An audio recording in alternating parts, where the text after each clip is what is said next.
Hello friends, welcome back to my channel smart study from home. हम लोग reverse charge mechanism पढ़ रहे थे। कल हमने पहला सर्विस कंप्लीट किया था, notified service, that is GTA service. ठीक है, गुड्स एंड ट्रांसपोर्ट एजेंसी का हम लोगों ने कंप्लीट किया था। आज हम लोग पढ़ेंगे फ्रेंड्स लीगल सर्विस। ठीक है, एडवोकेट वाला सर्विस। देखो, पहले बुक रीड करते हैं, फिर मैं आपको समझाऊंगी। देखो बुक में क्या दिया है, service supplied by an individual advocate including a senior advocate or firm of advocates by way of legal services directly or indirectly। ठीक है, कौन दे रहा है? इंडिविजुअल एडवोकेट दे रहा है, सीनियर एडवोकेट दे रहा है, या फिर फर्म ऑफ एडवोकेट दे रहे हैं। किसको दे रहे हैं? To any business entity located in the taxable territory. तो यहाँ पे क्या लगेगा? आपका रिवर्स चार्ज मैकेनिज्म लगेगा। देखिए फ्रेंड्स, यहाँ पे तीन चीजें। फर्स्ट थिंग है कि सर्विस कौन दे रहा है। अभी फ्रेंड्स देखिए, लीगल सर्विस कौन देगा? एडवोकेट्स देंगे। ठीक है, तीन जन है, एक है एडवोकेट, एक है सीनियर एडवोकेट, एक है फर्म ऑफ एडवोकेट। ठीक है, advocate, senior advocate, firm of advocate. Friends देखिए, सीनियर एडवोकेट मतलब ये नहीं कि जो जज है वो सीनियर है, ऐसा नहीं है।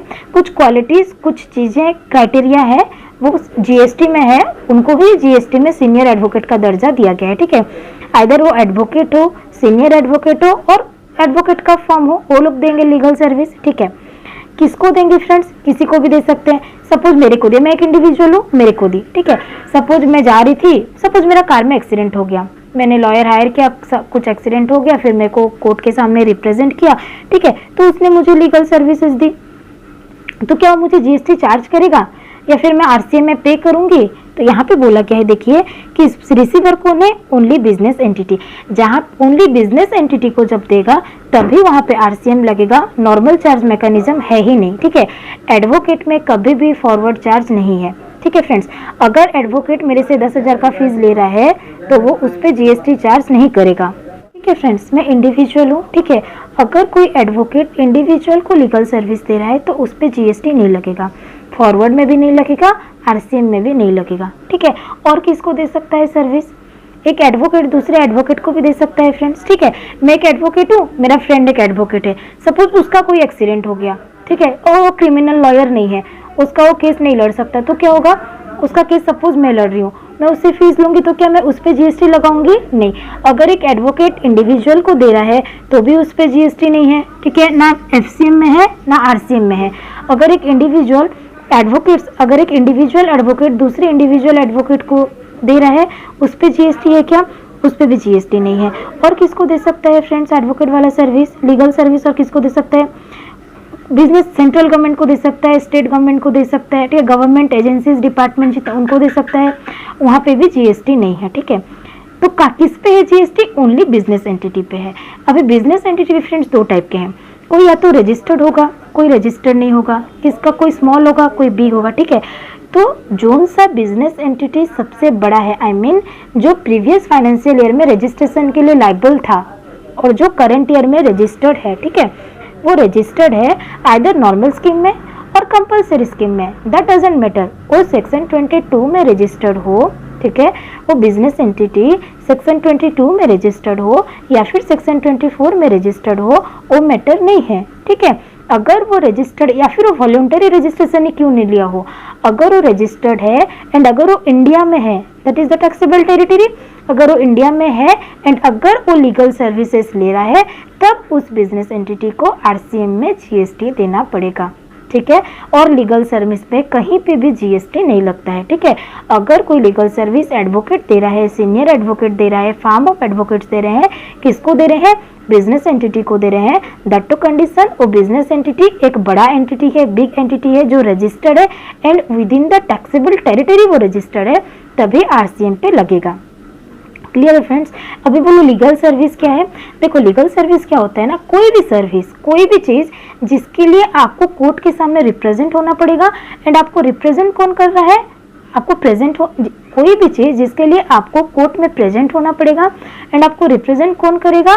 लॉयर करेगा। ठीक है, अगर एक एडवोकेट कोई भी चीज के लिए आपको कोर्ट में रिप्रेजेंट कर रहा है, देन उसको हम लीगल सर्विस बोलेंगे।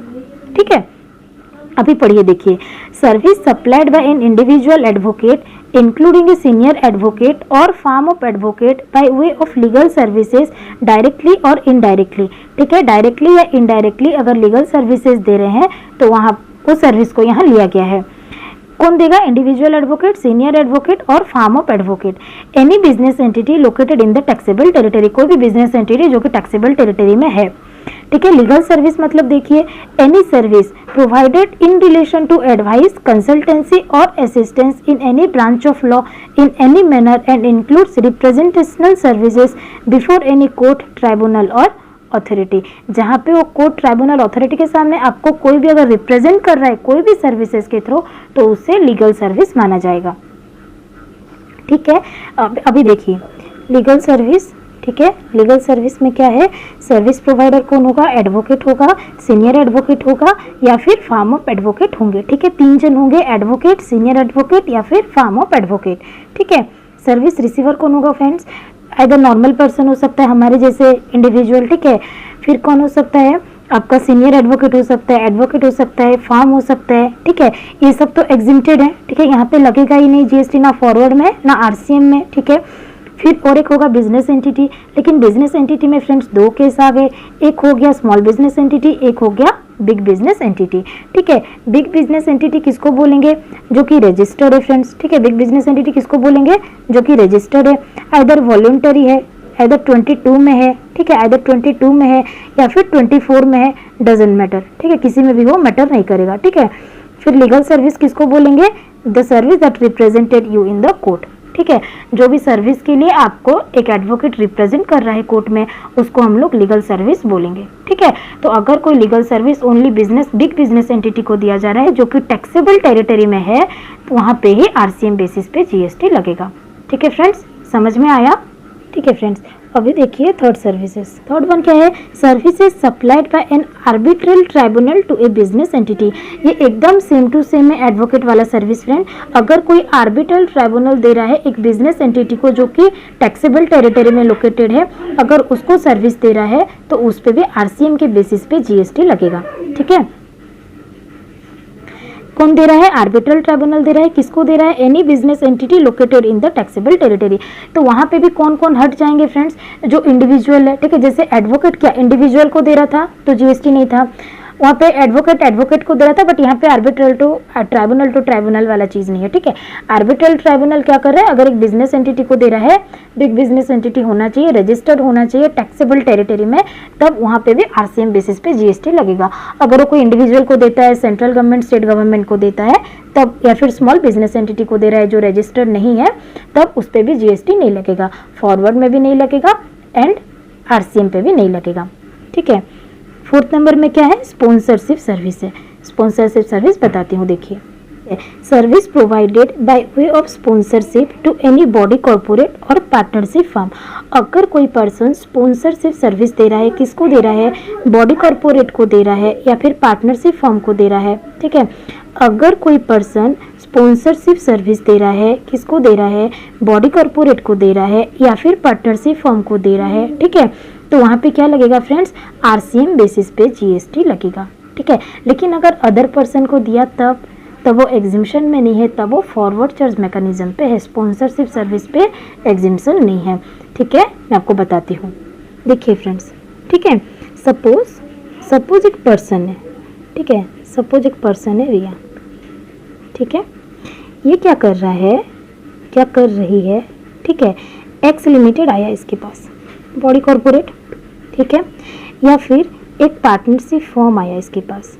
ठीक है, ये लोग इसको बोले कि मैं कुछ मेरा ओकेजन कर रही हूँ, कुछ कर रही हूँ।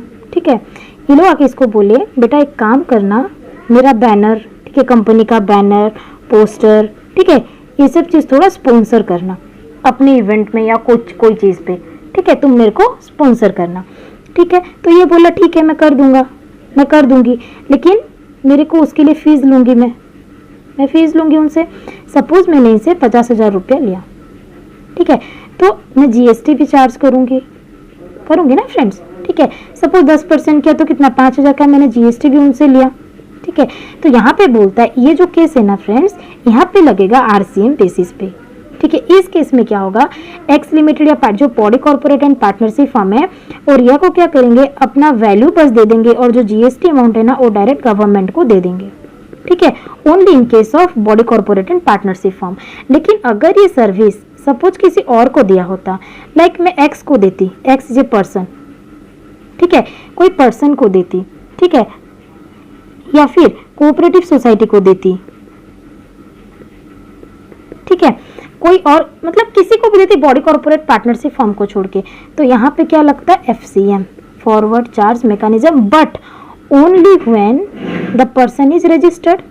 अगर ये रजिस्टर्ड है तभी एफसीएम लेगा, अगर ये रजिस्टर्ड नहीं है तो फिर उसे देने की जरूरत नहीं है। इसको रजिस्ट्रेशन लेने की जरूरत नहीं है, लेकिन इसको कंपल्सरीली रजिस्ट्रेशन लेकर आरसीएम पे टैक्स पे करना पड़ेगा, ठीक है। क्लियर है। आगे की सर्विसेज हम नेक्स्ट वीडियो में पढ़ेंगे।